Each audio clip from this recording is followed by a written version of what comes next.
Jai Radha Madhava Kunja Vihari Jai Radha Madhava Kunja Vihari Jai Radha Madhava Kunja Vihari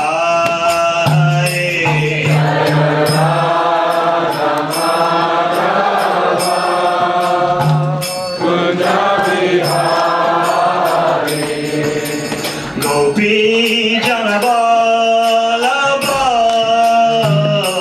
Girvardhari Gopi Janabalabha Girvardhari Gopi Janabalabha Girvardhari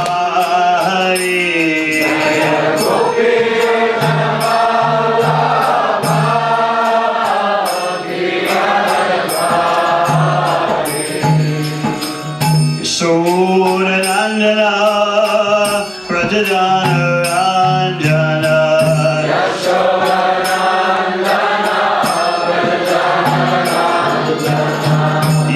Yashodanandana Prajadana Ranjana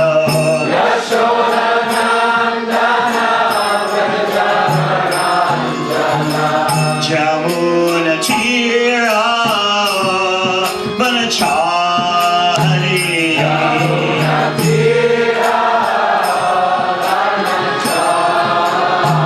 Jamuna Tira Vanachari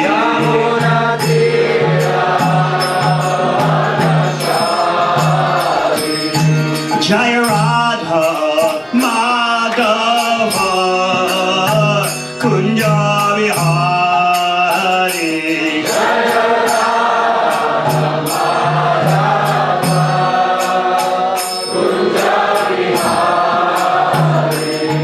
Jaya Gopi Janabalabha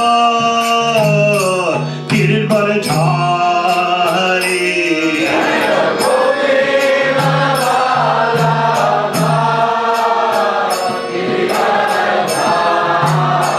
Jaya Gopi Janabalabha Girvardhari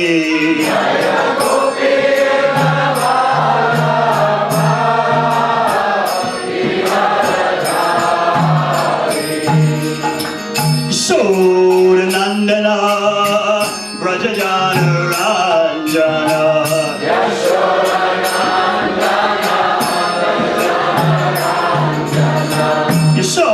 Sodanandana Brajajana Ranjana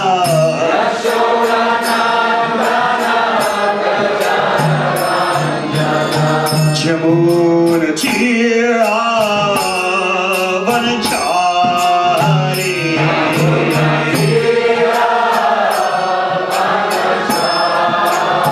Jamuna Tira Vanachari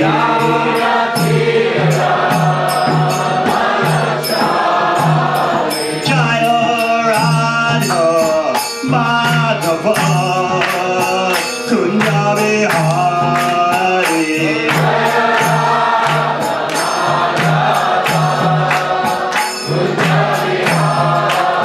Jaya Radha Madhava Kunja Vihari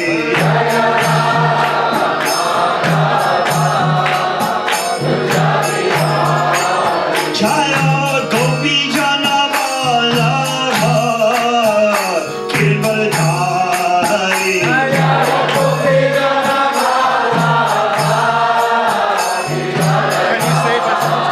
Jaya Gopi Janabalabha Girvardhari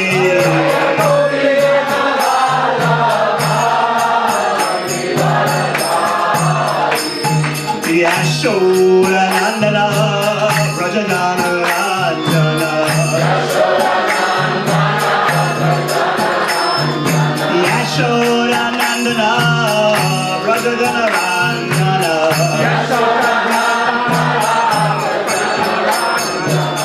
Jamuna Tira Vanachari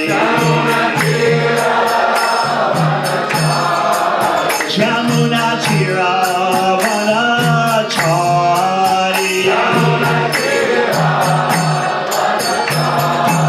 Jaya Radha Madhava Kunja Vihari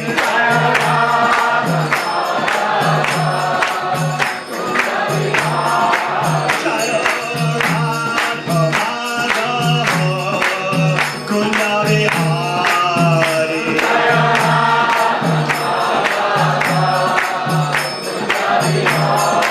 Jaya Gopi Jana Vallabha Devamrita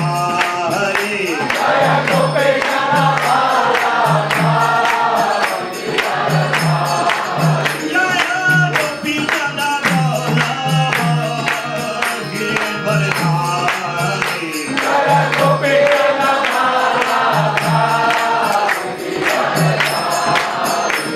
Yashoda Nandana Rajadana Rajana Yashoda Nandana Rajadana Rajana Yashoda Nandana Rajadana Rajana Jamuna Tira Vanachari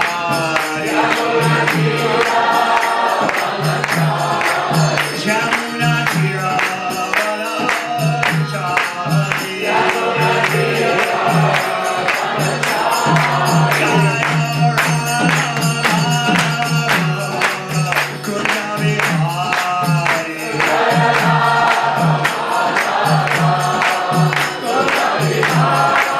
Jaya Radha Madhava Kunja Vihari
Yashodanandana Brajajana Ranjana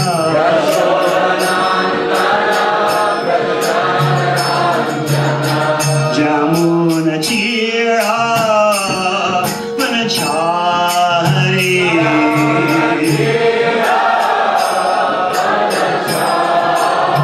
Jayo Radha Madhava Kunjavi Hari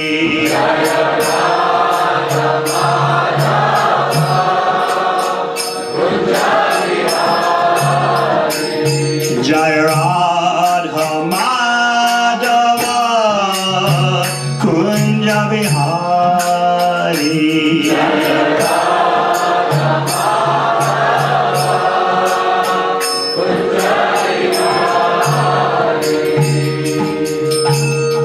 Jaya Vishabham Sabhadaraj Gitastu Dev Sadhasi Simad Esi Bhakti Vedanta Swami Maharaj Srila Prabhupada Ki Jaya Vishabham Sabhadaraj Gitastu Dev Sadhasi Simad Bhakti Siddhanta Saraswati Thakur Prabhupada Ki Ananta Koti Vaishnavinda Ki ISKCON Founder Charge Srila Prabhupada Ki Namacharya Srila Haridas Thakur Ki Praise Kaho Shri Krishna Chaitanya Prabhu Nityananda Shri Advaita Gadadhara Sivasari Gaur Bhaktavrinda Ki Shri Shri Radha Krishna Gopakapinath Shama Kun Radha Kun Giri Govardhan Ki Vrindavan Dham Ki Navadvip Dham Ki Ganga Mai Ki Yamuna Mai Ki Tulasi Devi Ki Bhakti Devi Ki Samaveda Bhaktavrinda Ki Go Premanande. All glories to Swami. All glories to Swami. All glories to Sambalavani. All glory to Sisi Guru Gauranga.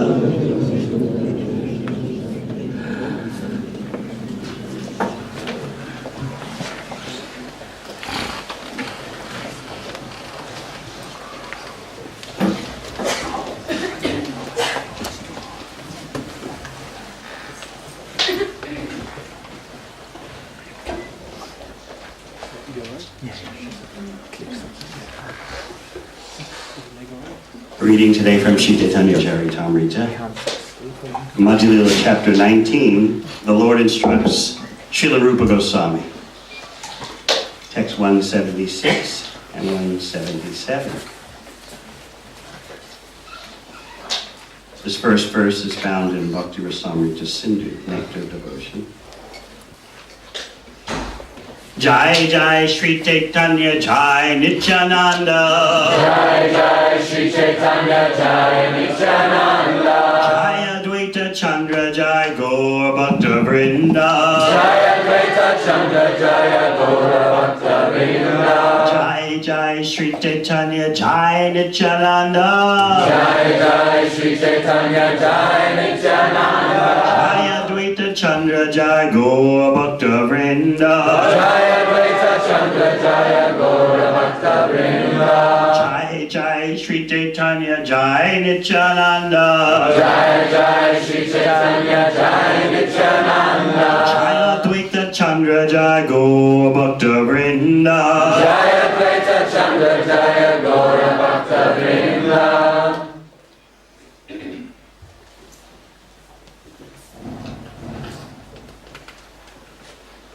Mukti Mukti Sprihayavat. Mukti Mukti Srihayavat. Visachi Viravartate. Visachi Viravartate.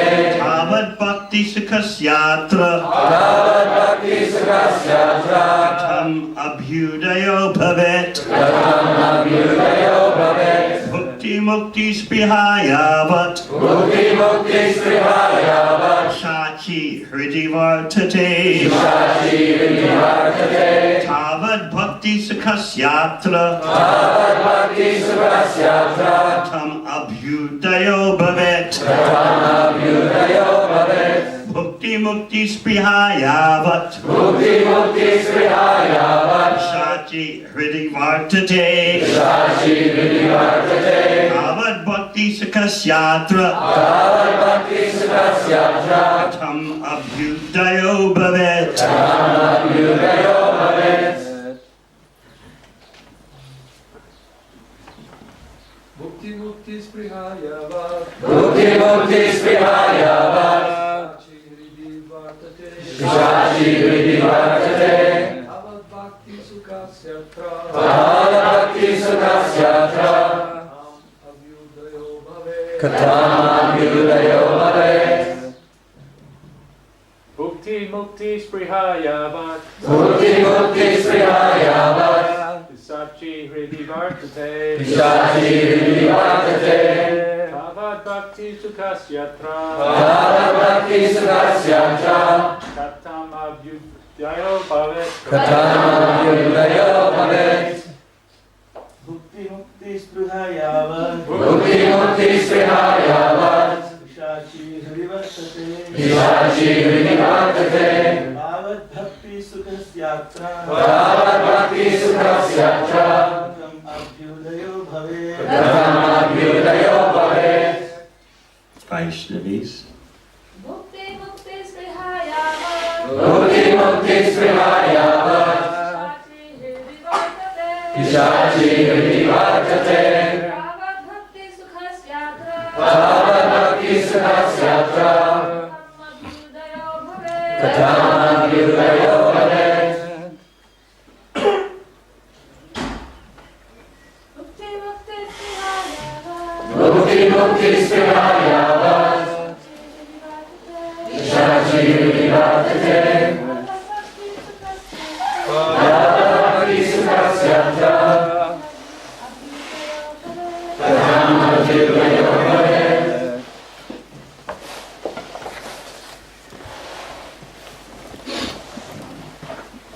No other ladies want to chant.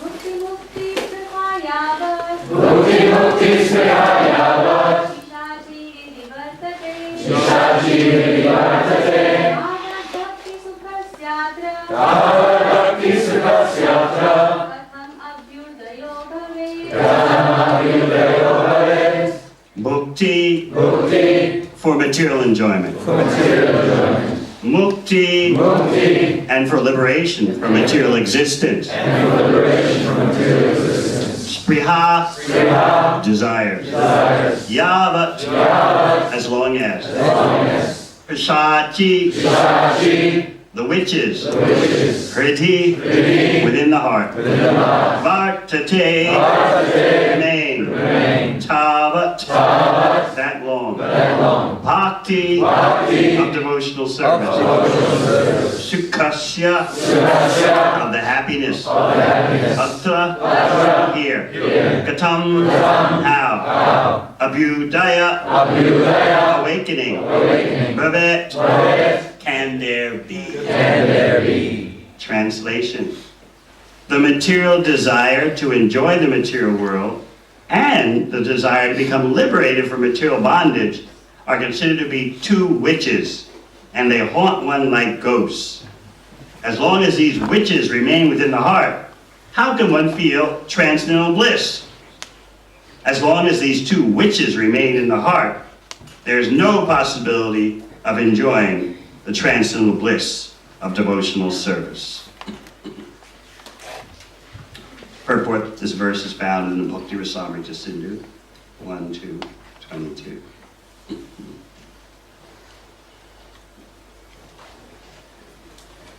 We'll go to the next verse also. Let's read the Bengali. Sadhana bhakti hoite hoy ratira udoy. Rati Gado Hoileta Prema Namakoi.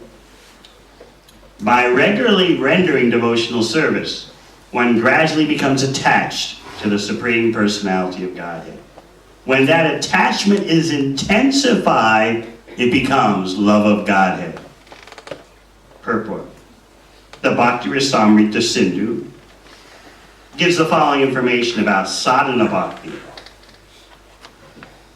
Kriti Saja Bhavet Saja Bhavasa Sadhina Vidha Nitya Siddhasya Bhavasya Prakatyam Piti Sadhyata.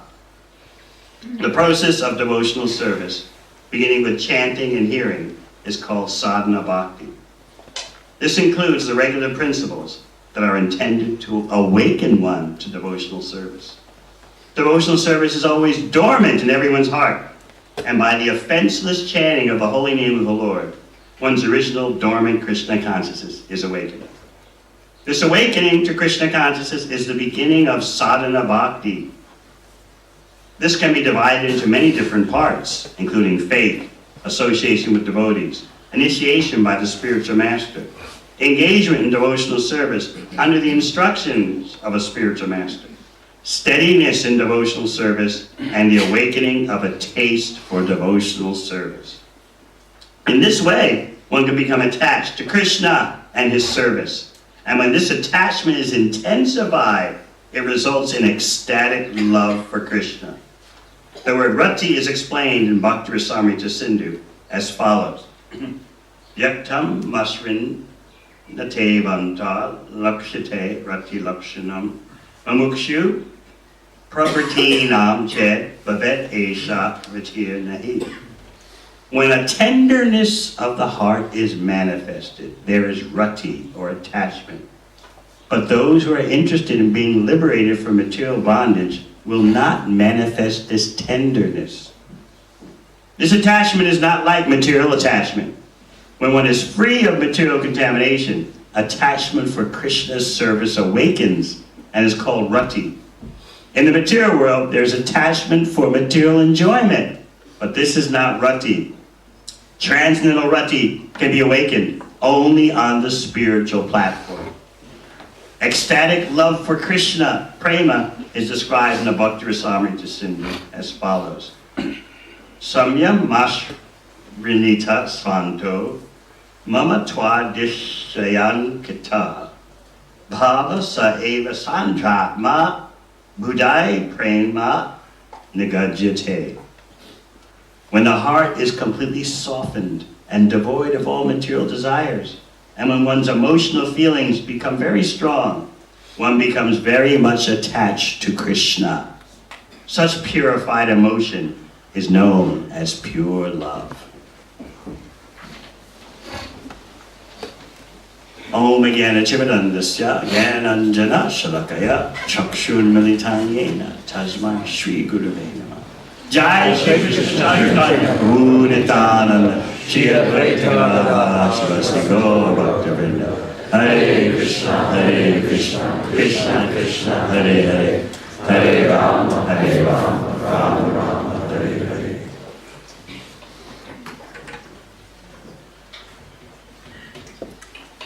Lord Chaitanya is instructing Rupa Goswami about the ultimate goal of life, love of Krishna. Let us consider our existential situation in this world. You can see that clearly in Sanatana Goswami's approach to Lord Chaitanya.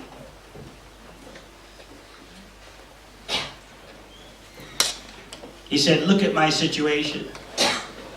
I was born in a low situation. My associates are all low. I spent my whole life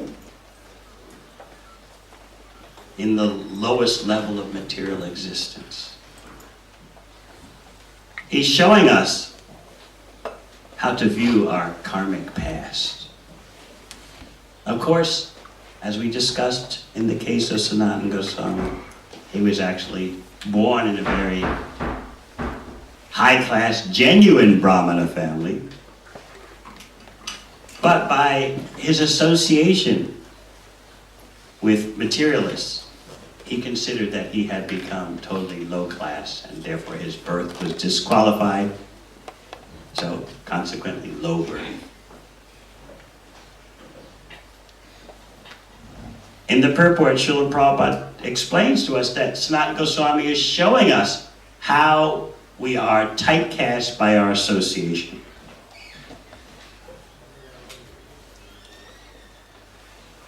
Whether we like it or not, whether we know it or not, we become like whom we associate with. The more we understand this, the more tightly we cling to the association of devotees. Even there can be some fault, some inconvenience due to differences in material backgrounds, material personalities. Also differences in levels of purification. Still, in spite of all that, we cling to the association of Krishna's devotees because we know we have to associate with someone. Human beings are a social animal. By associating with persons of contaminated consciousness, you'll become contaminated. This is basically what Sanatana Goswami is saying when he presents himself as low-born, having low associates,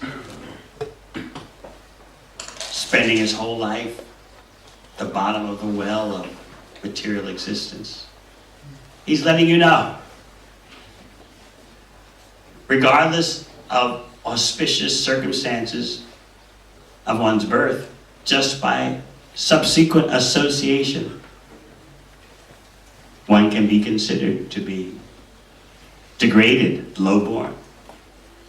He's saying, I've spent my whole government career associating with meat eaters, animal slaughterers. That means I'm one of them. I didn't do it, but I associated with them. I advised them. I had intimate dealings with them. That means I'm one of them. He's showing us the path of humility and also practical cause and effect. I've become them because I associate so closely with them. Therefore, he presented himself to Lord Chaitanya. Please rectify me. And then he diminished his own material qualifications. He was such an erudite, sharp government minister. The king relied upon him to run the affairs of the kingdom while the king was out plundering other territories. Yet Sanatana Goswami, renowned for his shrewdness in running the affairs of the state, said, people call me so knowledgeable. People say that I'm so shrewd and smart. And I'm such a fool, I believe them. What's the proof that I'm such a fool? I don't know who I am. I don't know why I have to suffer. If I don't know the answer to these questions, how can I ever benefit myself? So some days ago we spoke about the contemporary response to Sanatana Goswami's assertion. Who am I? What does it matter? Why am I suffering? I'm not, what do you mean? I had some good times. I'm being me. I'm pursuing my goals. You say, if I don't know the answer to these questions, how can I benefit myself? What do you mean? I've got benefits. Life isn't so bad right now. Where did I come from? It's not important. Where will I go after death? Who knows? But how to enjoy my senses right now? That I know. This is the depraved, degraded standard. But just see, there's a grain of truth in this hedonistic attitude. Social scientists call it the hedonistic treadmill. They can put a name on it, but they can't get off it. Hedonistic treadmill means, you know what a treadmill is like. You walk and walk, but you actually don't get anywhere. The hedonistic treadmill means you go from one material so-called pleasure to another, one material situation in which you think there's pleasure to another. You never get the satisfaction. But you trudge onward. The famous example in Western philosophy, the Greek character Sisyphus was condemned by the Greek gods to spend eternity trying to roll a huge boulder up the top of a hill, only to see that when he reaches the top of the hill with the boulder, it rolls right down to the bottom again. And he's condemned to do that eternally. What to do in that situation? Western philosophers advise. If you're in that situation, if this is life for everyone, in other words, then imagine yourself happy. That way you'll be in control. As you're pushing the boulder up to the top of the hill only to watch it roll down again, find your own meaning. Imagine your own happiness. In that way, you're in control. Otherwise, you might as well just commit suicide.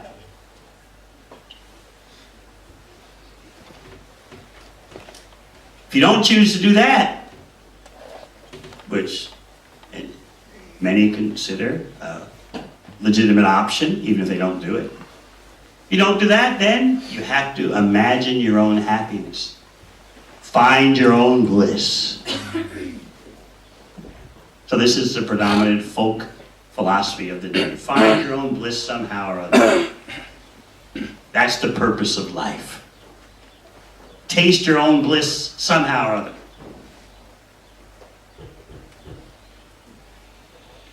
Sanatana Goswami's inquiries show us that we do have a pleasure-seeking propensity. We're looking for Ananda because we're part of Krishna, who only knows Ananda. Pleasure beyond time, pleasure that's not diminished by time, pleasure that's ever increasing, dynamic, pleasure that has nothing to do with the modes of material nature. It's nirgunasya.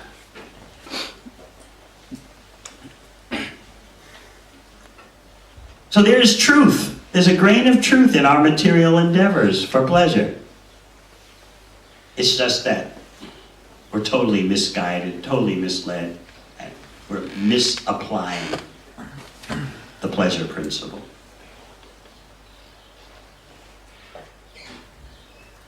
The purpose of a real human being is to inquire. I want to be free. I have this desire to be free of all restrictions. I have this desire to taste happiness that's not impeded. What's going on? What is curtailing me? What is impeding my happiness? What's blocking? This is what Sanatana Goswami is teaching. If we don't ask those kind of questions, then we're not humans. If we're simply asking questions about material affairs, the animals are doing that very nicely.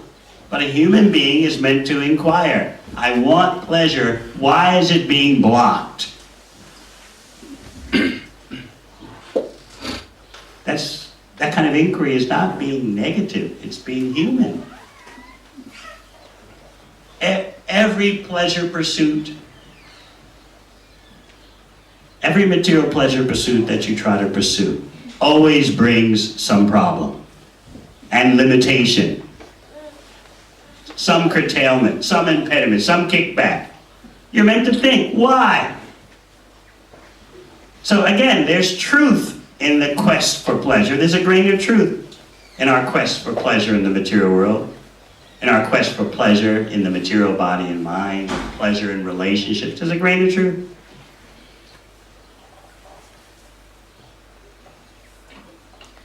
Therefore, we must inquire. What's frustrating? What's impeding? What's blocking? This is what Sanatana Goswami means when he says, how can I benefit myself if I don't understand what's blocking me? In other words, when he says, why are the threefold miseries affecting me? He's asking, why must I be blocked in my pleasure seeking? In this way, by his inquiry to Lord Chaitanya, he's defining what is human existence. Not that we must imagine Sisyphus happy as he rolls the boulder up the hill only to see it roll down again. No, a human being is defined by his questioning. What is blocking, curtailing my pleasure? Everything I think is good has some downside. Everything I think is satisfying or pleasurable, has some negative thing associated with it. One example comes to mind that Shesha Prabhu just told me a few days ago.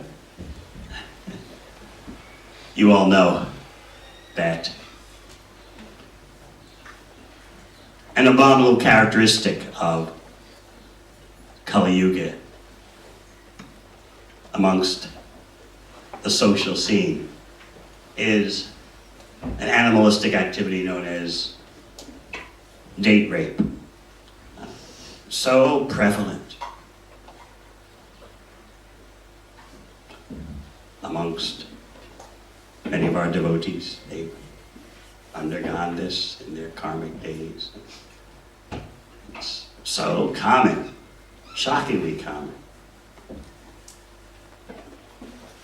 The men are so bamboozled, so their brains are so destroyed by lusty propaganda that they're driven to indulge their senses, even in the most abominable ways, forceful ways. So Shesha Prabhu was telling me, someone's trying to remedy this situation caused by the hookup culture. He was handling the legal visa situation for one scientist who had made an amazing breakthrough to save humanity. An amazing breakthrough so that the random socializing could go on, yet there would be some warning signal for the girls. What had this man invented and patented?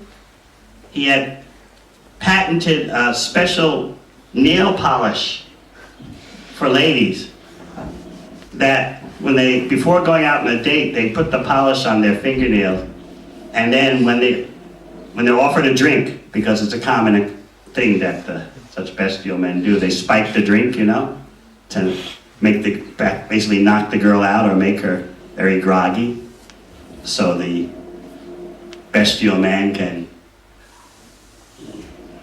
conduct his horrible affairs with a half-unconscious woman. So he invented nail polish for the lady. Just see how glorious is scientific advancement.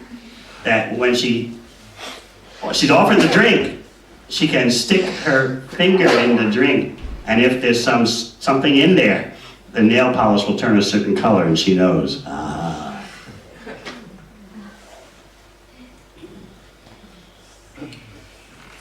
So we think, oh, that's clever. That'll improve the situation.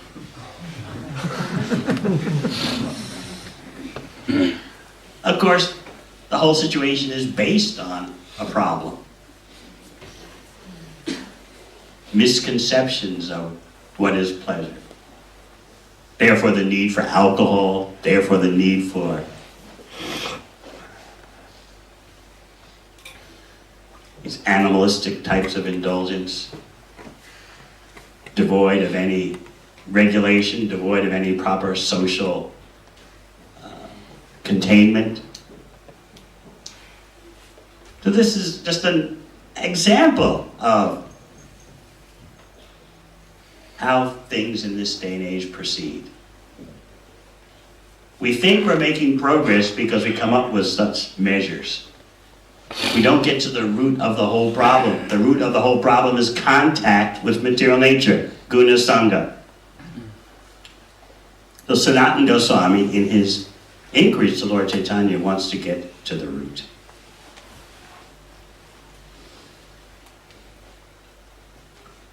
Where do we get genuine knowledge so that we can understand what is beyond the shadowy material existence with its shadowy pleasures that so bewilder us? Isn't it bewildering? It looks so real, yet we know it's not going to be satisfied, but what else is there to do because it's so in your face. It's so around you. And we're so conditioned to make fools of ourselves, to waste our life. Like Sesharu was describing Prahlad Maharaj's quantitative analysis of the lifespan. You think you got a long life? Think again. The first part of your life you're wasting in childhood play.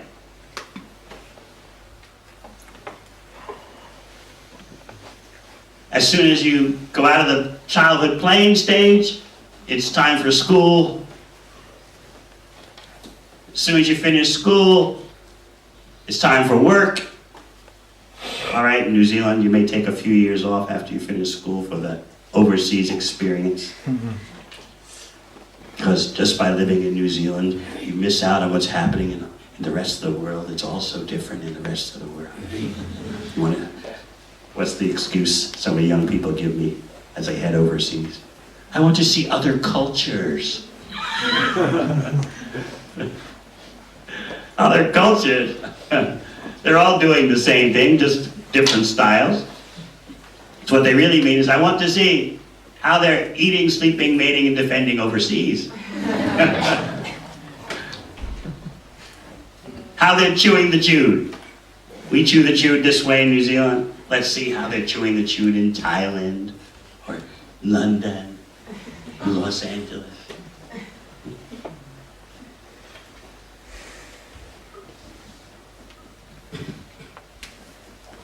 The middle section of your life, according to the dictates of Western society, is absorbed in trying to make money. People spend these days more time at work than they do at home.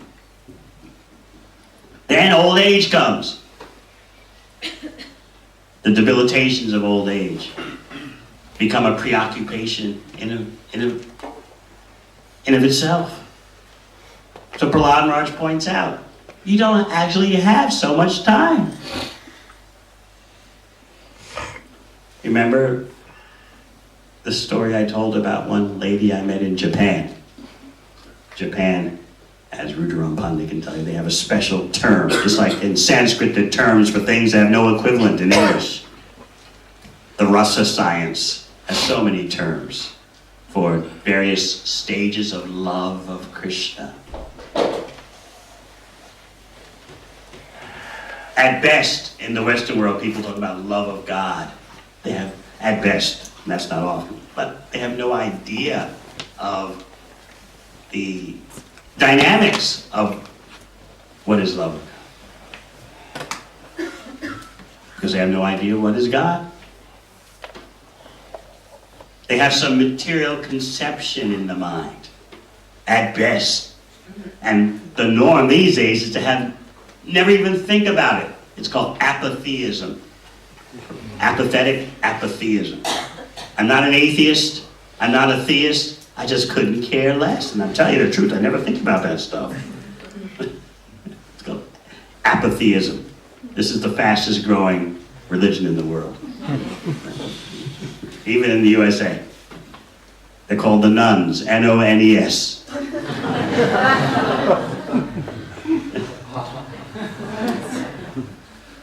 Professional pollsters, taking surveys. They ask people, what's your religious identification? Huh? Okay, we got you, none.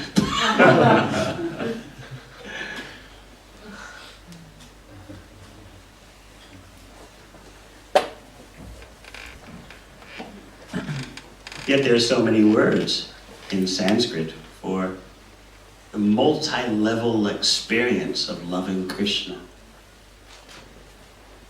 This shows you, this science of love of Krishna shows you the variegatedness of the spiritual world.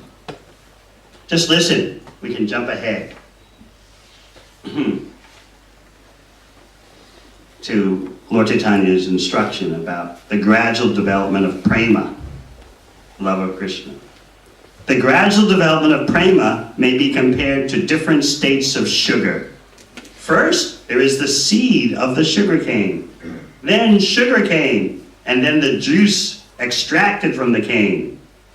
When this juice is boiled, it forms liquid molasses, then solid molasses, then sugar, candy, rock candy, and finally lozenges. All these stages combined are called sthaya bhava, or continuous love of Godhead in devotional service. It's a science of varied tastes on the pure spiritual platform. Without knowing that, we will not relinquish the material world, even if we have some impersonal conception. So we were speaking about how in Japan they have a word that really has no match in English. It's called karoshi, death by overwork. Prominent characteristic of Japan, where people work so hard with such dedication and loyalty, they actually drop dead. Just like Rudraram Pandit told me, when he first came to New Zealand, he got an IT job working with others. And the Kiwis were pleading with him, will you please slow down, don't work so hard. You make us look so bad. You're doing the work of 4 persons. Come on, you know, stop shaking things up, you know.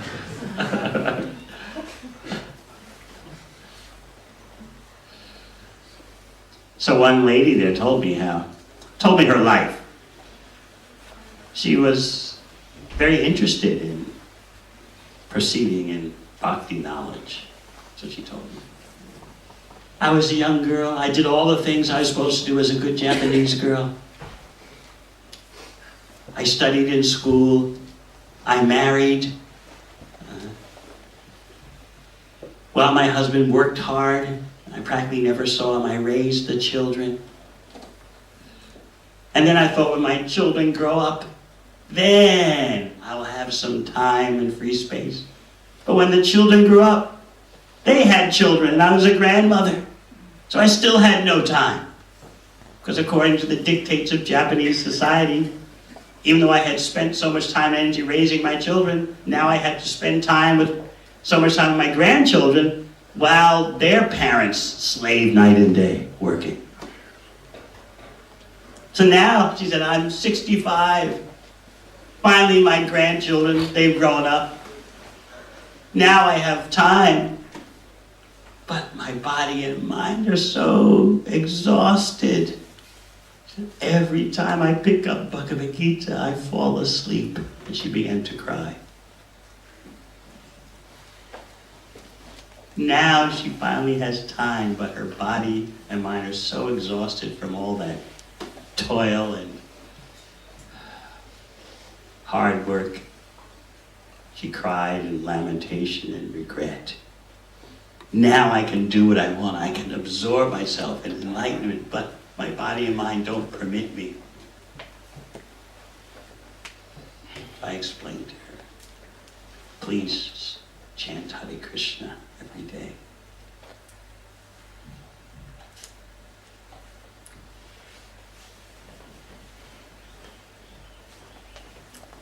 This is not human life. So what do you have to offer better? You would say, well, she shouldn't work so hard. She should have had a good time walking in nature. And she should have moved to New Zealand, bought some property. Get a lifestyle. worked for one of those New Zealand offices, especially government offices, that 2 o'clock on Friday, everything empties out. But that doesn't happen anymore, huh? Used to be the standard when I first came to New Zealand. I mean, is it still like that, or? Yeah. Yeah, I think so. I'm not working there. I don't think. Huh? I think on Monday they don't start till 11, on Friday they finish at 2. I think, I don't know. Yes, that used to be the standard. Finish work 2 p.m. on Friday, really get going at work 11 a.m. on Monday. And just weekend, just out in nature, the beach, the mountains. One Indian man, businessman, some brahmacharis know him, Bhushan. He moved to the USA because he said, I just can't stand it. Here I am trying to do deals, and it's Saturday, and you can't get the Kiwis.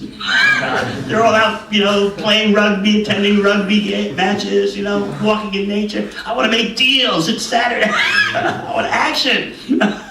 He got so frustrated. He left the country. What's wrong with these people? Now he lives in Las Vegas.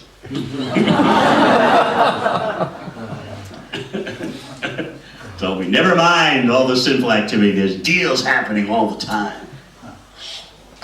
Cheap property market, and buy in now and watch my net worth grow, and it's exciting.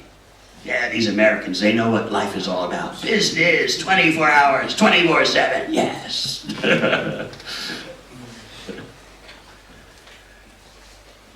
All right, so you can offer the New Zealand lifestyle.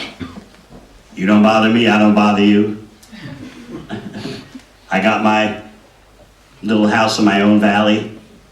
You got your house in another valley. The famous sutra Guru Vani's husband, Bhumna Krishna, gave about community life in New Zealand. A community means when I want to associate with you, I come out of my house and we talk. That's community. And when I'm tired of talking to you, and don't want to talk to anyone, I go back into my house and shut the door. Don't say anything to you for weeks. That's community. That's a quintessential Kiwi definition. Look, I've got my space, you got your space. And meanwhile, pursue your own indulgences, follow your own bliss, whatever it is.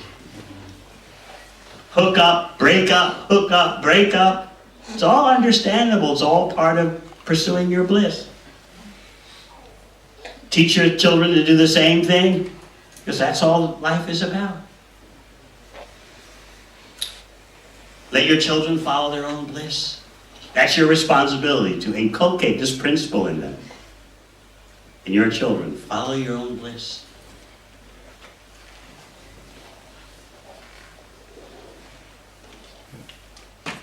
Is that intrinsically better than karoshi, death by overwork in Japan?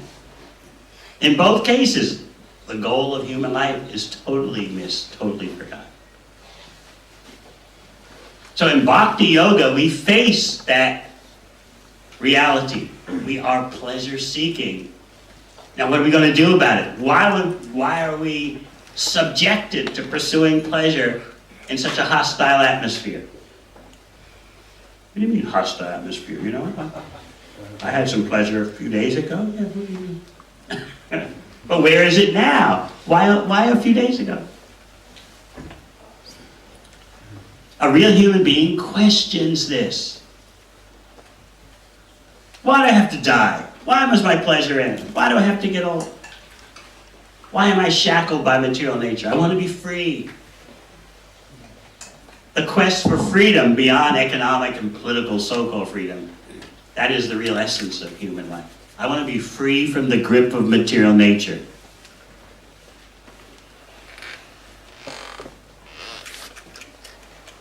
So Sanatana Goswami is exemplifying this real standard of human existence. As we become interested in spiritual life, we become aware of what is haunting us. In other words, our material sojourn was not an innocent affair. We may think of ourselves like as if we were little kids just playing in material existence on our journey to who knows where and why. That's not important. Just beyond the journey, life is just about being with the divine flow, trusting in the universe. Innocent. We don't mean bad for anyone, right? In pursuit of sense gratification, you might have hurt a few people, but you know, it's all part of the process. The universe knows.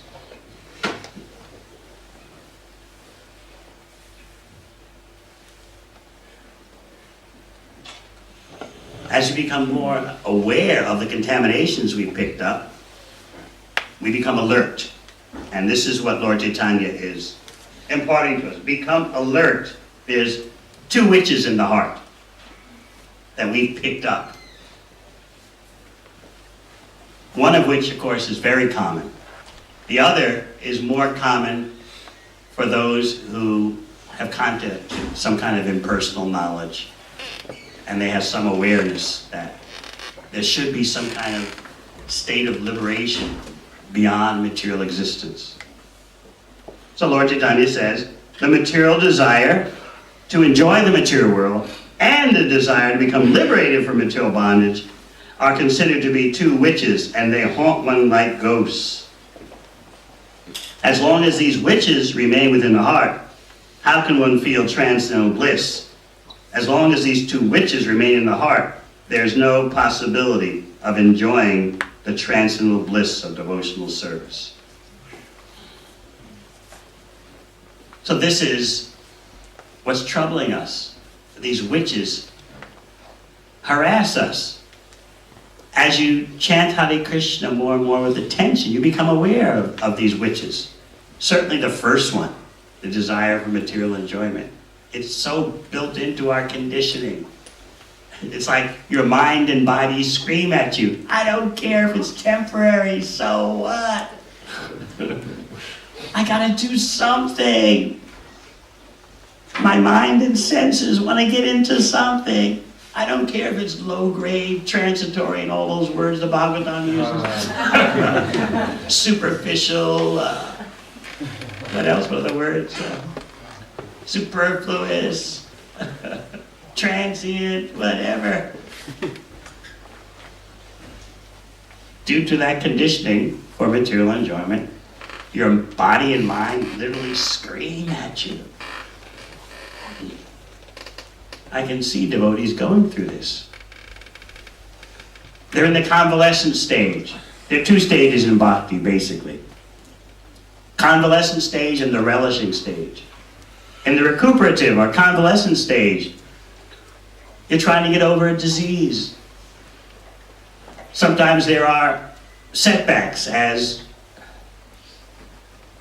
due to inattentiveness, your virus reasserts itself. You have to take methods to rectify the situation.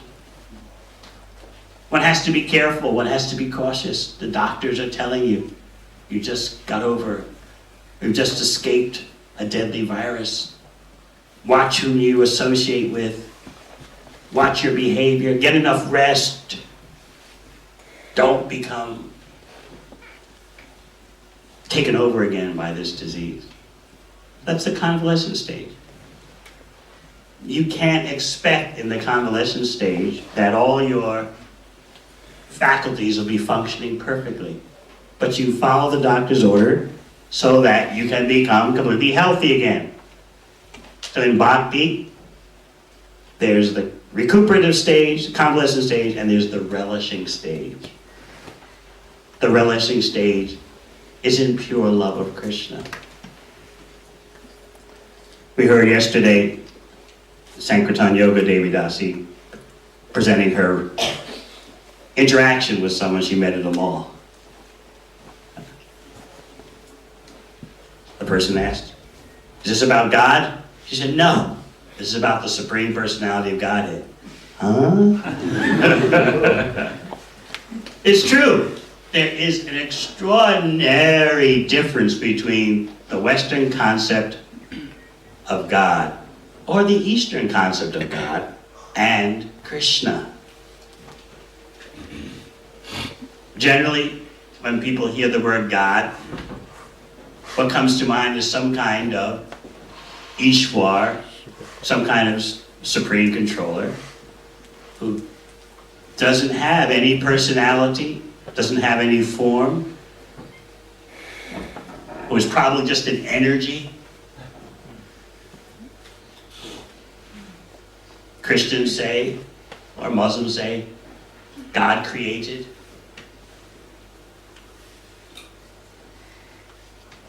But when you talk about Krishna, you are talking about what is far beyond mere creation, maintenance, and annihilation.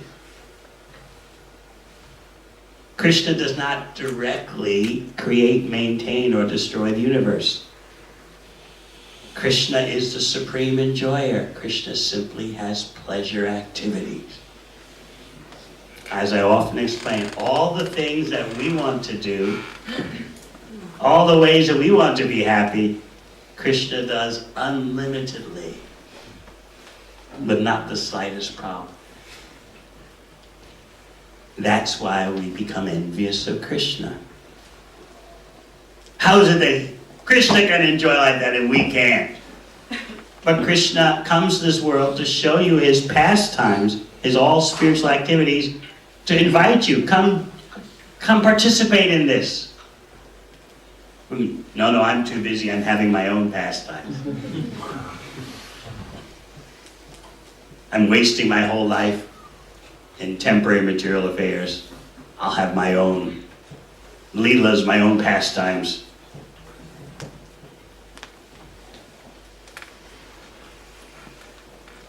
Therefore, as I often repeat from the introduction to Krishna book, Srila Prabhupada's statement, anyone who actually knows what is God will accept Krishna. In other words, the standard for the science of God is far beyond creation, maintenance, and annihilation. Mere knowledge of some kind of supreme entity, the whatever, will never bring you even to the doorstep of understanding the pure loving relationships with Krishna in the spiritual world.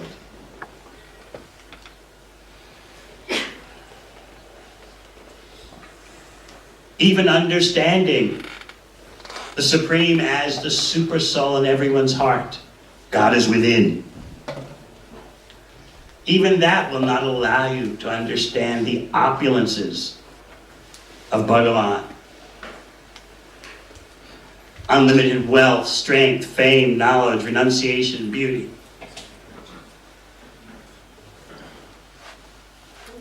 Even knowledge of the all-pervading spiritual energy, Brahman, will not give you knowledge of Pada Brahman, the source of Brahman, who has loving affairs.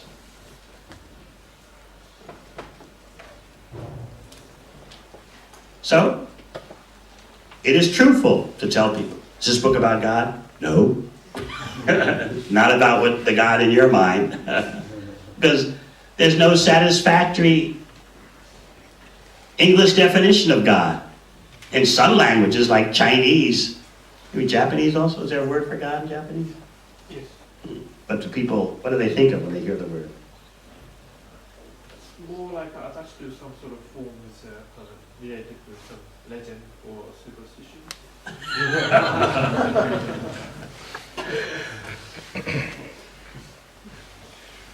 So we don't believe in God.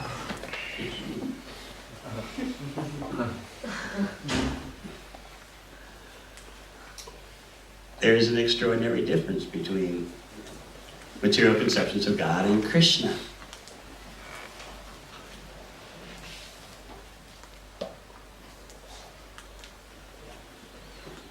There are various ways to acquire knowledge. Many of you know that. But think about it. The ascending process done by the Jnani, the metaphysical thinker. How can that be successful when you are trying to climb? The ascending process of acquiring knowledge basically means you're climbing based on your own strength. What does that strength consist of? It consists of your worldly experiences, the knowledge you've accumulated during your worldly sojourn, and your material sensory perception. That's what the ascending process is all about. In my time, I've experienced such and such. In my time, I've accumulated certain kinds of knowledge. And in my time, my senses have perceived such and such. With those three characteristics, you'll never understand Krishna.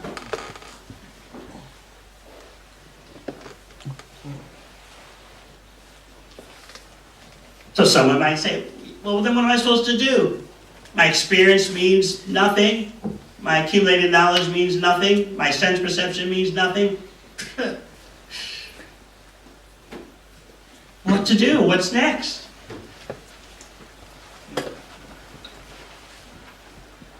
Why can't I imagine what is God? Of course, you try to imagine what is God, you'll simply come up with something imaginary. So what is the solution?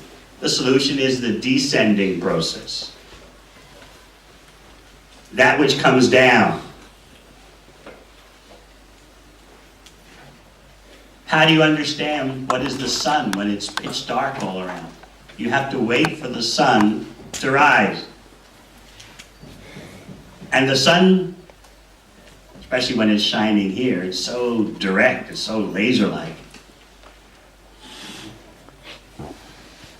It leaves you with no doubts. The sun is out. I'm in the sunshine.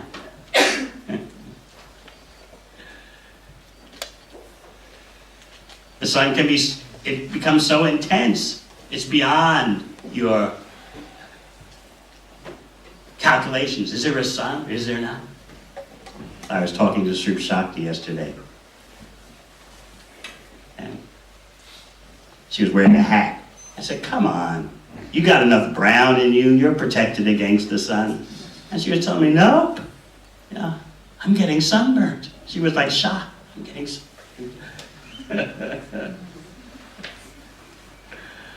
The sun's presence is undeniable, but that sun is there, so to speak, of its own accord.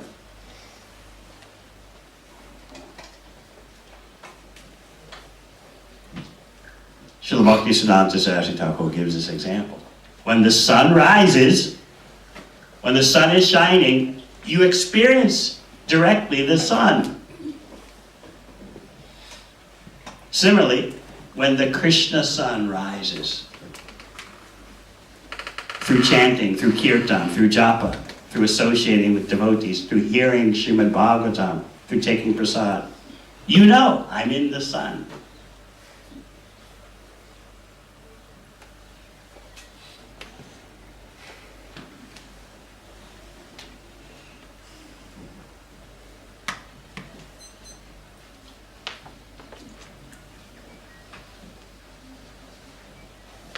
It's amazing how difficult it is for people to simply accept with genuine existential humility, based on my experience, my sense perception, and my knowledge, I can't understand what is actually beyond matter. Remember, several hundred years ago, everyone thought that all the planets in the universe have revolved around the Earth. Now it's considered totally primitive, a total concoction based on mistaken perception. Everyone just laughs. How could anyone think that the whole universe was revolving around the Earth? But there is a mistake that's even more ridiculous than that. Thinking, I am the body and mind, and everything revolves around my body and mind.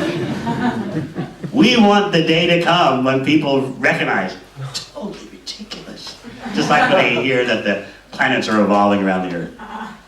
That is our goal.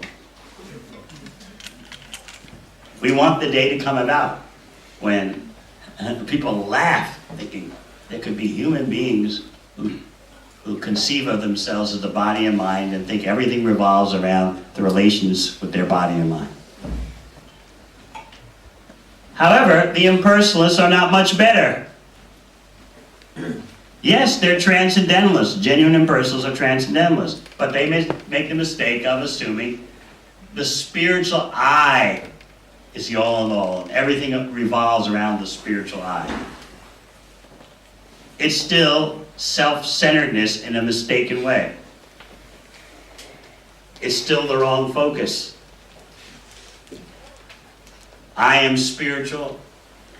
I will become part of the all-pervading spiritual energy. That all-pervading spiritual energy is me. It's still selfishness. Self-centeredness. Where's the relationship with the other? And how are you going to be happy without a relationship with another? Everyone is hungry for relationships. Very few persons want to live their life alone. They keep trying. Even those who still get married these days. First partnership breaks, start another one. You don't want to be alone. Second partnership breaks, have another one. Third partnership breaks. Well, why not just have multiple affairs at the same time? Something might work out of a whole batch of relationships. What is the ultimate source of this quest for relationships? This is what Lord Chaitanya is going to explain to Rupa Goswami. What is love beyond the material energy? So in the next verse, we hear about how to become attached to the Supreme Personality of Godhead. For an impersonalist, the word attachment is horrid. But the Krishna Bhakta recognizes the difference between material attachment and spiritual attachment. By regularly rendering devotional service, one gradually becomes attached to the Supreme Personality of Godhead. When that attachment is intensified, it becomes love of Godhead. And in the purport, in this way, one can become attached to Krishna and his service. And when this attachment is intensified, it results in ecstatic love for Krishna.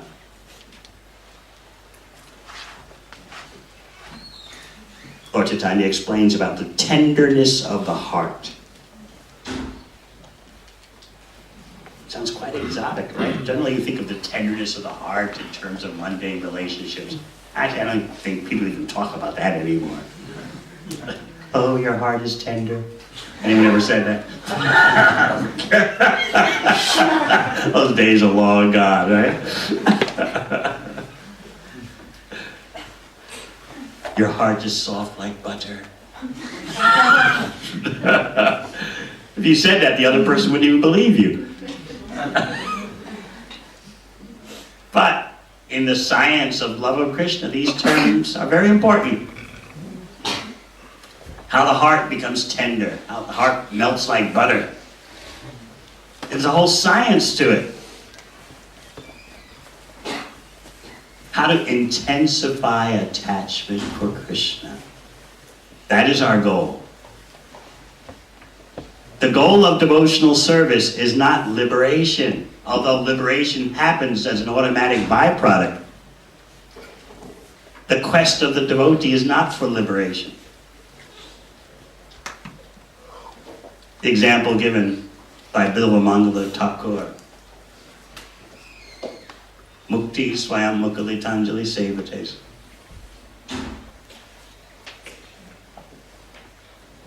Liberation personified. The Mukti lady is pounding on the door of your house. Let me in, I want to give you liberation. And what does the Krishna Bhakta say? Sorry, I'm so busy in devotional service, I can't be concerned. Because devotional service is beyond liberation from material existence. Therefore, Lord Chaitanya teaches us what is pure bhakti, what is pure love.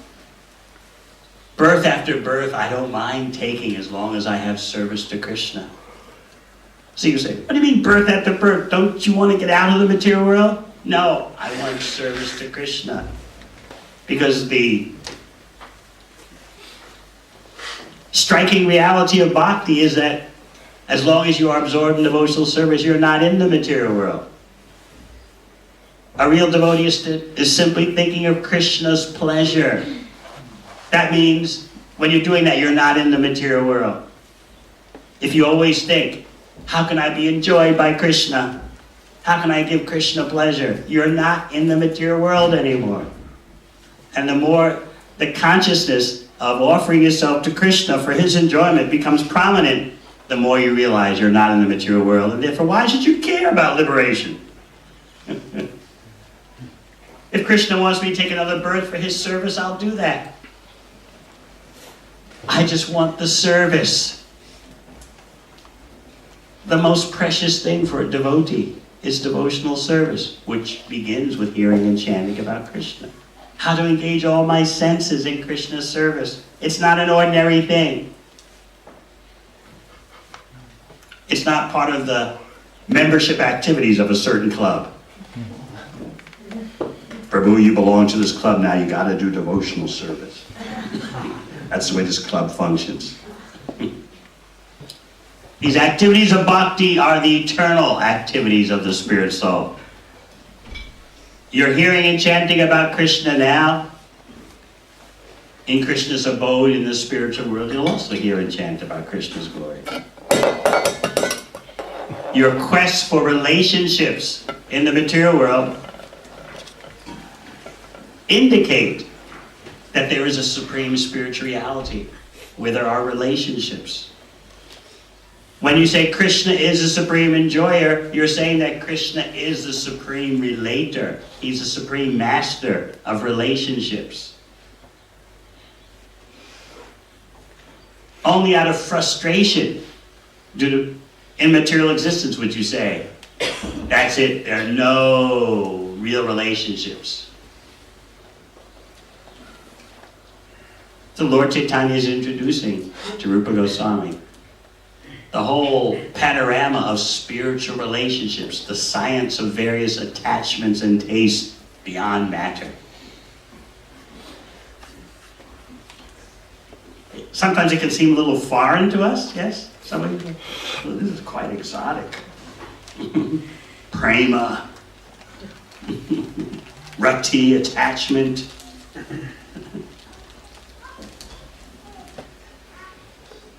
Yet about mundane relationships, people are so curious about. I've often explained, you go to bookstores or go online, thousands of books about how to have mundane, temporary relationships. What to do when you love too much. What do you do when you love too little? How to say yes to the beloved. How to say no. What does it mean when she says this? What does it mean when he says that?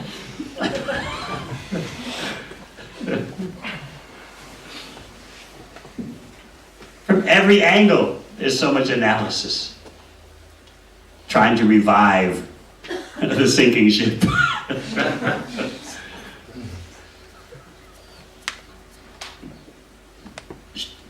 Common sense would tell you, when it comes to spiritual relationships beyond matter, there must be an infinitely more intricate and detailed science, and that's what Rupa Goswami heard from Lord Chaitanya is passing down to you. The top rung of the yoga ladder, relationships beyond matter. But it can seem a little scary. Oh, I've had problems with material relationships. Are there problems in relationships in the spiritual world? With our imagination, we can't conceive of pure love and pure relationships. Pure love, what could that mean? Pure love means everything goes my way. Yeah, that's pure love. Pure love means the other person does exactly what I want, when I want it. Pure love means the other person knows how I feel even before I feel it. It's all selfishness. So what is the use of our imagination and mental speculation trying to understand, conceive of what is pure love of Krishna and who is Krishna? Knowledge of the Supreme Enjoyer has to be revealed to you by Krishna himself. This is how I am. The sun comes out and reveals itself to you.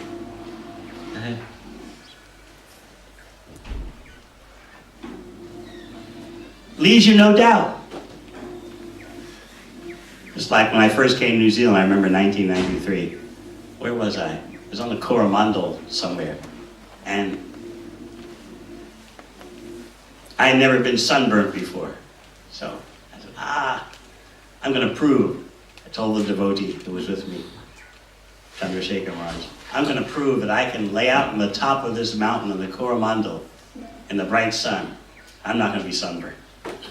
I didn't know anything about the intensity of New Zealand sun. So I laid out, went to sleep. 2 hours later, complete pain.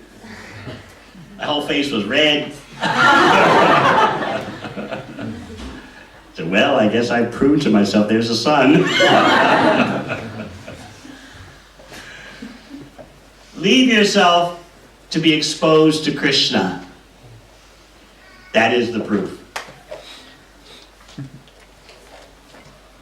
But if you want to hide in the shade, what can be done?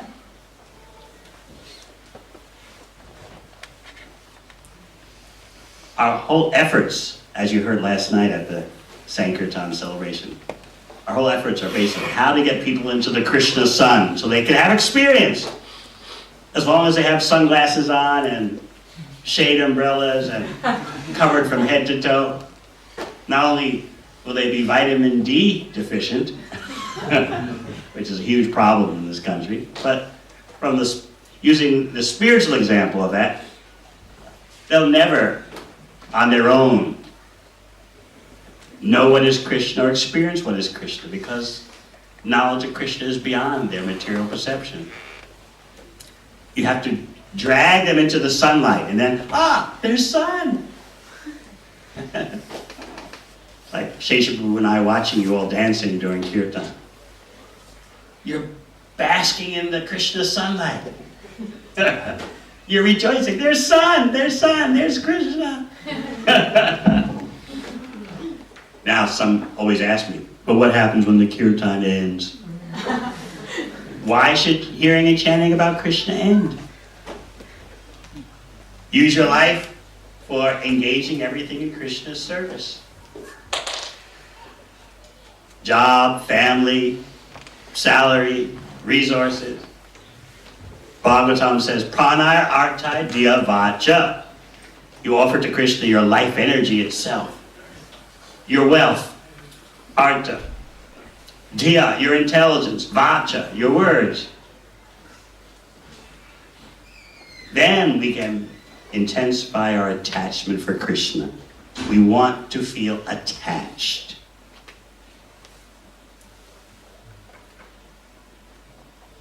Most of you know what it's like to feel some temporary attachment for someone. Oh, what to do? Sometimes I get these letters. I'm always thinking of this person. Not only the ladies, men also write these letters too. I'm always thinking of this lady, what to do? So to the men, I usually respond, well, you got any money? No. Maybe I should start kind of preparing myself.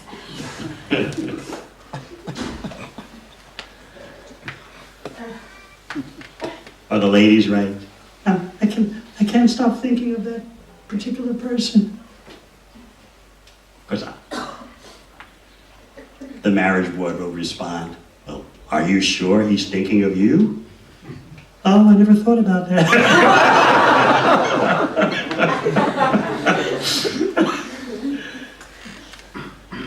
Attachments develop. What about being attached to Krishna? You develop attachment for Krishna by becoming attached to Krishna's service and chanting Hare Krishna. And then you can be sure that if you cling to those attachments, gradually your love of Krishna will develop.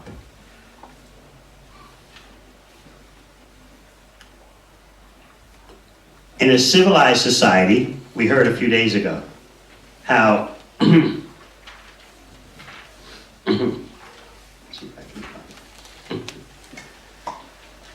as long as there is not the slightest fragrance of pure love of Krishna, which is the perfect medicinal herb for controlling Lord Krishna within the heart, the opulences of the material perfections, known as the siddhis, the Brahminical perfections, Satya, Shama, Titiksha, and so on, the trance of the yogis, and the monistic bliss of Brahman all seem wonderful for men. So we explained, you remember a few days ago, in a real human civilization, you'll find these activities. Mystic yogi perfections, perfections of Brahmana, genuine Brahmanas, the perfection of yogic trance, and also the monistic bliss of those who want to attempt to merge into Brahman. They'll all be there and seem wonderful. When there's not the slightest fragrance of pure love of Krishna. Once there's just the slightest fragrance of pure love for Krishna, everything changes. So as a Jnani, as a metaphysical speculator, what can you know? You can't get beyond conceiving that there's an all-pervading spiritual energy. And selfishly you want to merge with that. It is me, I am it. That's the solution. No subordination, no service. Just become with it. And there is indeed an all-pervading spiritual energy. Krishna says in Bhagavad Gita, Brahmano hi pratishtaham. That all-pervading spiritual energy is based upon him. So the Jnani gets partial realization. But because there's no positive expression of individuality, the Jnani cannot remain satisfied.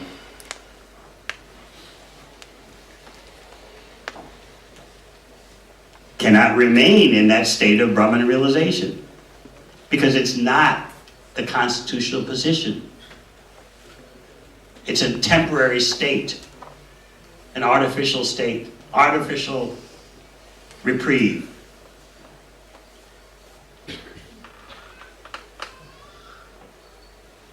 Simply through speculation, spiritual speculation, you can't understand Krishna.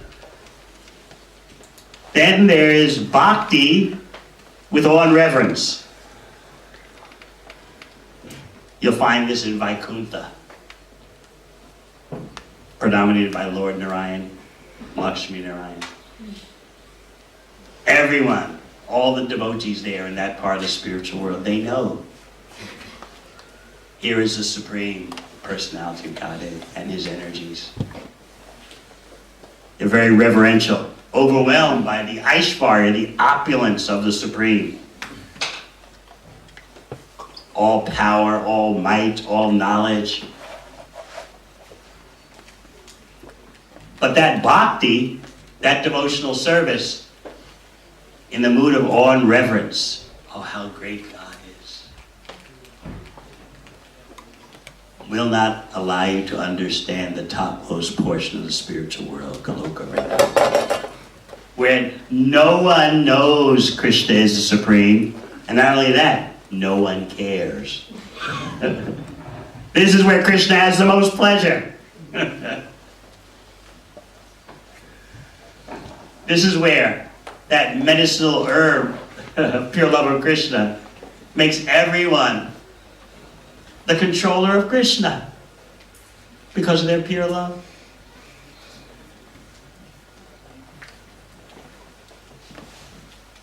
It's not that the resonance in Krishna's most personal abode, our thinking.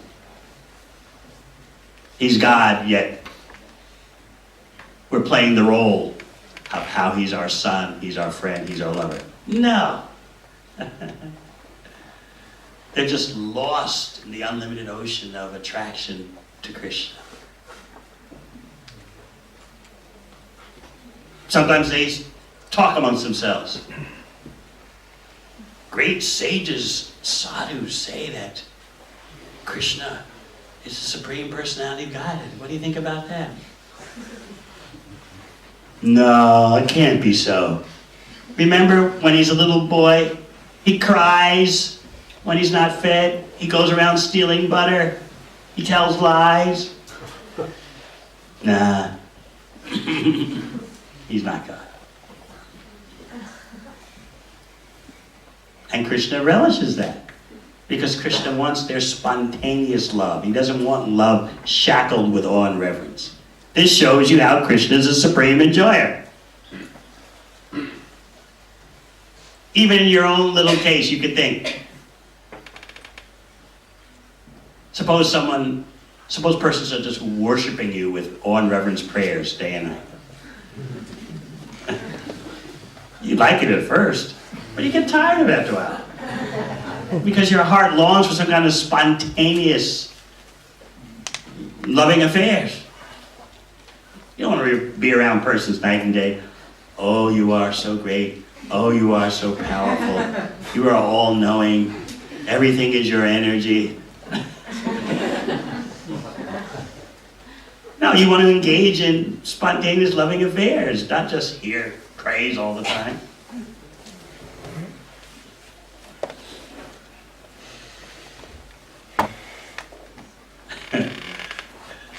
Sometimes I hear from devotees when they're starting their courting.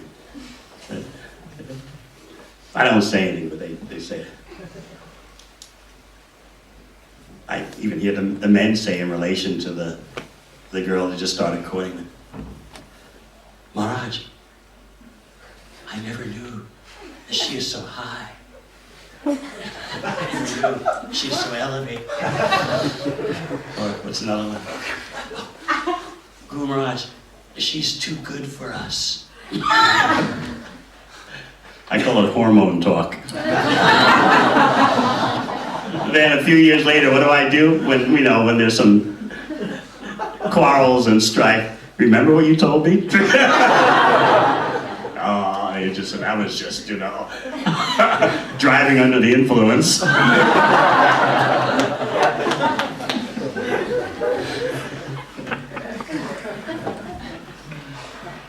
So beyond that initial admiration stage,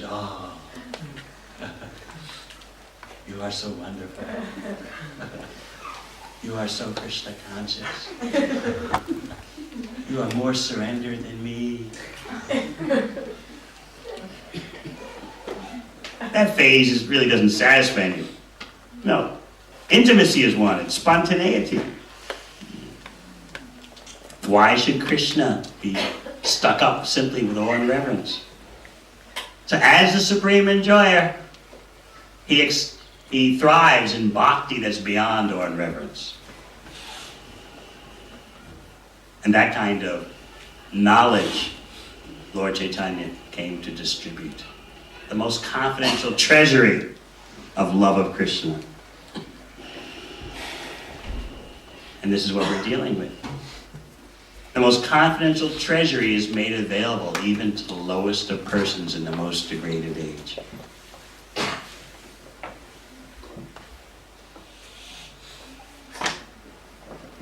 First, we have to begin by understanding what is a real human civilization. That's a great accomplishment.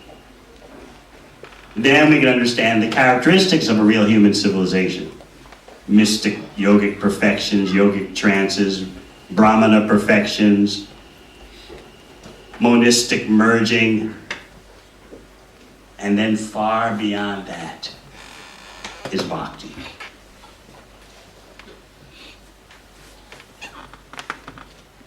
Lord Chaitanya explains to Rupa and Sanatana Goswami about emotions, but it's not some kind of sentiment. These emotions are beyond matter.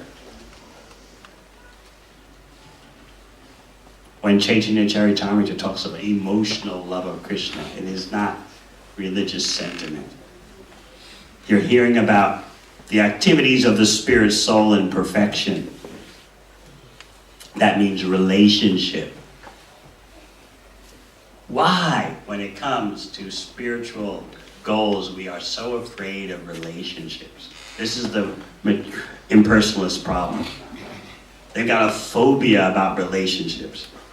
Spiritual perfection means is just me merging into the oneness. So selfish. I want to be free from the miseries of material existence. I want liberation. Solve all my problems by getting out of the clutches of material energy.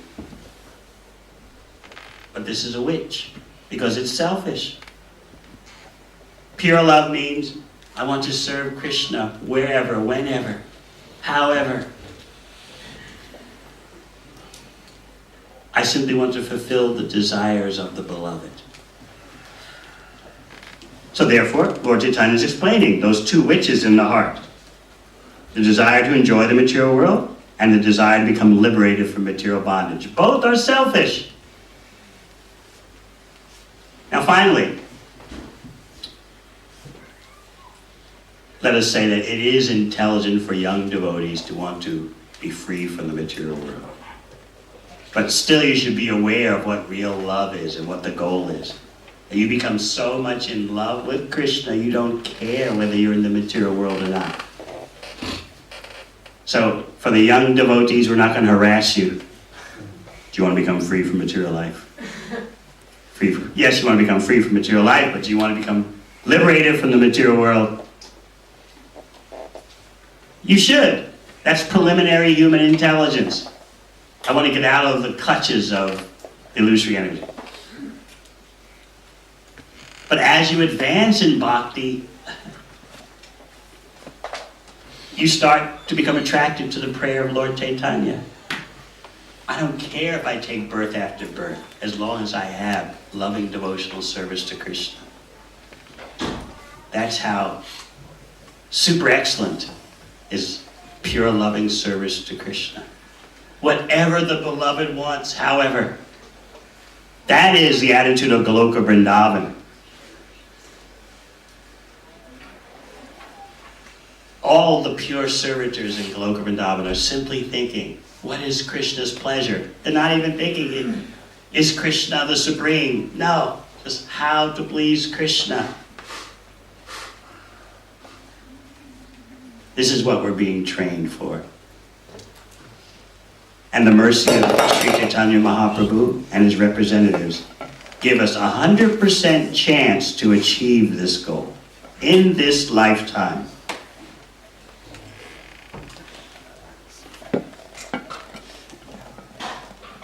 All right, we have time for quick questions. It's your best question, yes?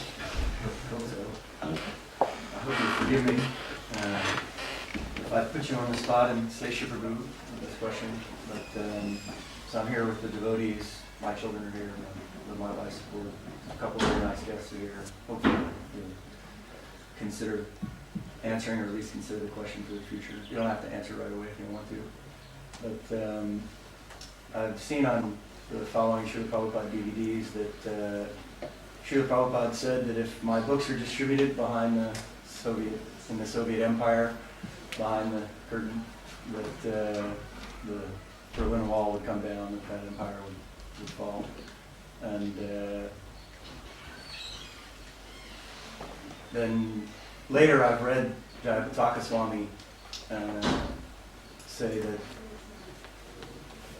Srila Prabhupada very specifically said to assembled devotees that anyone who distributes my books, that goes to behind the Berlin Wall, the Eastern Europe, to the Soviet Union, this is the time when there were no devotees there, I suppose, that they will get the dust of my lotus feet. And Jayapataka Swami said that you raised your hand and you went, as he told us today. And so my question is if you will tell us how we can approach now the society, the GBC, the Society of Sadhus, your fellow initiating spiritual masters, how we can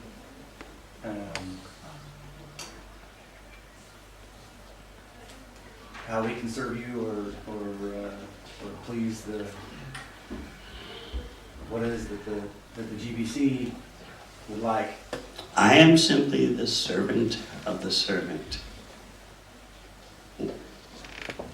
All of the leaders in the Krishna Conscious Society are trying to fulfill Srila Prabhupada's desires. So last night, I was so happy to hear the joy, the ecstasy of the devotees fulfilling Srila Prabhupada's desire that his books be distributed profusely. You could see the difference in them. Why is it that there was such happiness beyond material happiness? Why? It's not ordinary book selling. So there's an example of how to make one's life perfect by fulfilling the pure desires of Krishna and his representatives. I was so happy. Still am happy. Looking forward to more. I was just debating all night how to best inspire the devotees. Should I let them know how happy I am, or maybe I should conceal it so they'll think he's still not satisfied. What do you think? What should I do? How do I play it, so. As Krishna's servant, wannabe servant, how do I play it so that the enthusiasm increases? Should I tell them, oh yeah, you did so good, I'm so happy? They might then just get puffed up and, okay. We made our effort, he's happy, that's it. Or should I not acknowledge so much, and so they'll think, oh, we still haven't really done anything. What do you Well, last night you took the approach of expressing how satisfied you were, happy you were that the community effort was there. And sitting here amongst all of you, my response was that there was that pleasure beyond, the pleasure of the community Vaishnava Sangha beyond material existence. So what I experienced last night would say to, keep expressing your happiness rather than conceal it. Okay.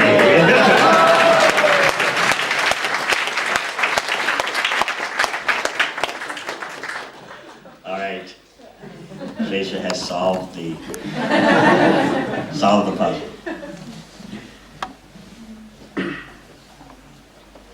Yes. How does our love and care for the devotees reflect our developing love for Krishna? Because Krishna says he's not the property of someone who approaches him directly. He's the property of someone who approaches his devotee. By serving the devotees, you become valuable to Krishna. Instead of trying to think, I'm serving Krishna directly. Krishna is a property of his devotees. Serving devotees is not always easy. The managers, they know that. But those who take up that responsibility, they get special attention from Krishna. It's just natural that those who take up the responsibility for caring for others, they get more attention. Because it's a selfless, thankless task sometimes, caring for others.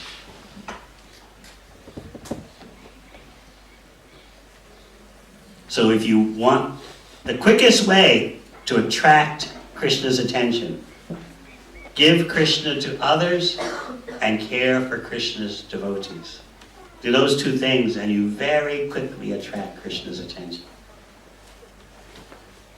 And if you stick it out with those two things all your life, you're going back to Krishna as assured. But it's not always easy. Those of you who live in the ashrams, you know it's not always easy.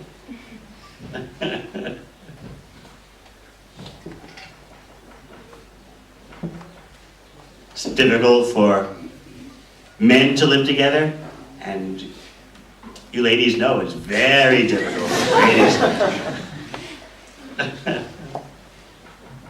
Even just for a short time. But if you're doing it for a higher purpose, and there's someone there to care, it makes everything easier. So somehow or other, we have been successful in inspiring devotees, both men and women, to take up responsibility for others. Without that, whatever little that we're doing here would never happen.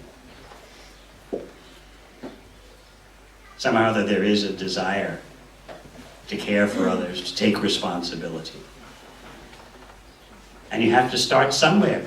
You have to start learning how to do this somewhere. It's not that as soon as you begin such a service, you do everything perfectly. So I definitely do always express my gratitude to those devotees, young or old, who try to show responsibility for caring, guiding others.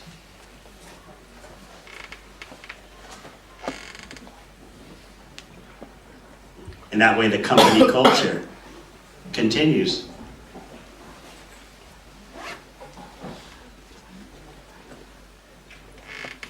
Neither myself or Shesha Prabhu, we won't be in this world forever. Krishna has other things for us to do. But if we can leave behind a culture of caring for devotees, guiding devotees. Care for devotees includes guidance, don't forget that. It's not simply, oh, you have a cut finger, here's a bandage, Prabhu. It's guidance, and guidance is not always appreciated.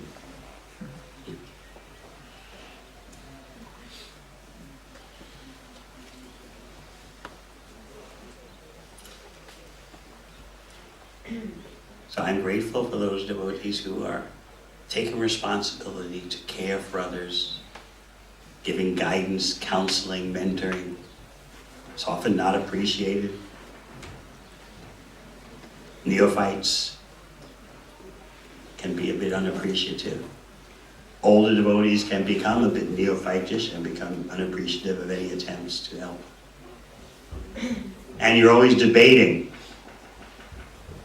It's like Krishna Loka told me once how sometimes she stays up all night debating. Should I have said this? Should I have said that? Should I intervene and say something? Should I not say something? But that's samadhi.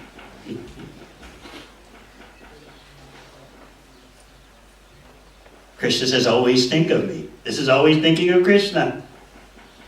Just like Shesha Prabhu was saying the other day, how he was on a chanting party, Harinam party in Jacksonville, Florida on the beach. And then some young guy with a beer in his hand came up to him and said, hey, what's this all about? So Shesha says he responded, this is about worshiping God. He felt that, of course, he said such a thing with such purity that, for sure, the words penetrated the heart. But anyway, Shesha Prabhu was thinking, oh, I'm not relating to this person. You know? Even in the USA, known abroad as the religious country. I was reading in one Canadian national publication, referring to the USA as Religion Central.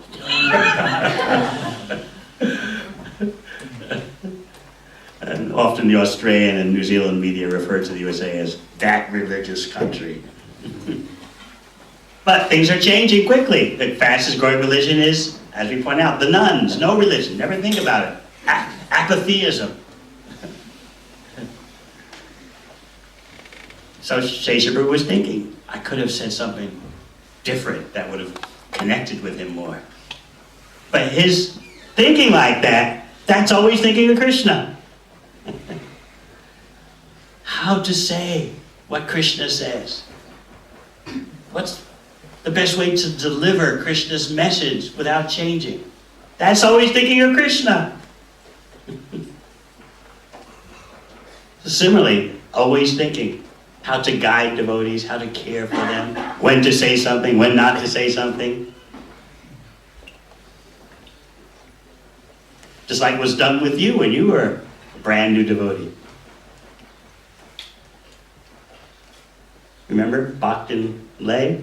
That creature of history, ancient history? What do we do? Do we say something to her? Well, we don't want to spoil her enthusiasm.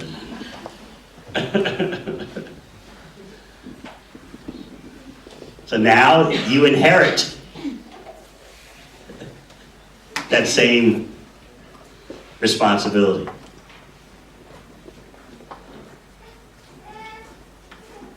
And then someone newer than you will come along, and you'll be able to guide them.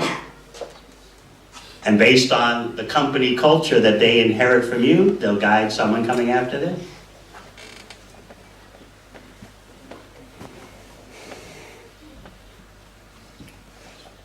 Very happy to hear how Adhumati Devi Dasi's putting so much time and effort into questions and answers with the ladies. I hear you're having powerful sessions over there at Riversley. Yes. Let the lady power increase.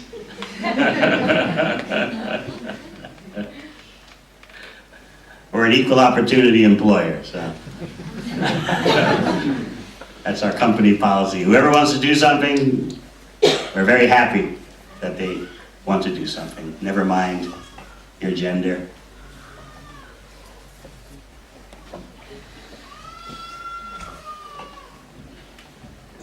Speaking about that, in conclusion, looking at this book distribution results last night, I think the top 10 were all men. Oh, 2 layers, okay. Quick to correct me. 8 out of 10 were men. There was a time when it was the reverse.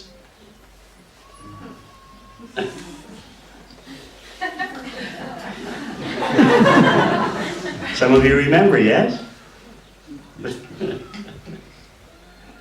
So, in having your powwows over there at Riversley, just remember, there was a time when the ladies actually ruled the top spots in the book distribution. Remember Karuna Purna? Yes. We know that many ladies have moved on in terms of their ashram phase. That's fine. But still, please figure out amongst yourselves how to pass the legacy on. Don't let the men run away with the victory, you know? And remind them, this is New Zealand. Stay in your place.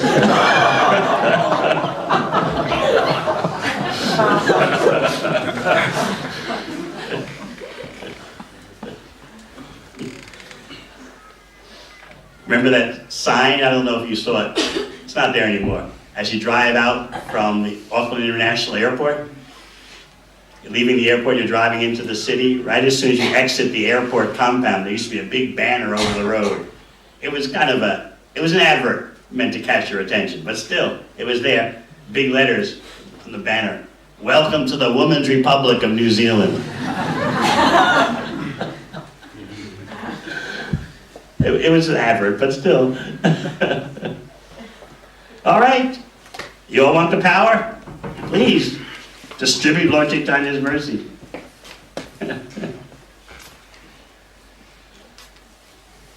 But right now, it seems that the men are ruling the top spots on the Sankirtan chart. But we know that that's temporary, right? So while you're having your meetings over there at your headquarters,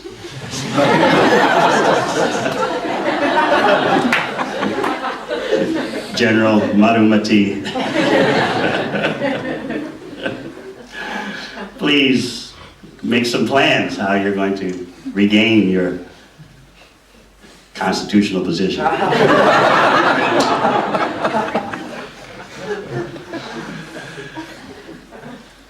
But yes, I am, as Shesha Prabhu told me to say, I'm very pleased by this marathon, but let it be a beginning. Let us increase for the coming year. Thank you very much. Hare Krishna.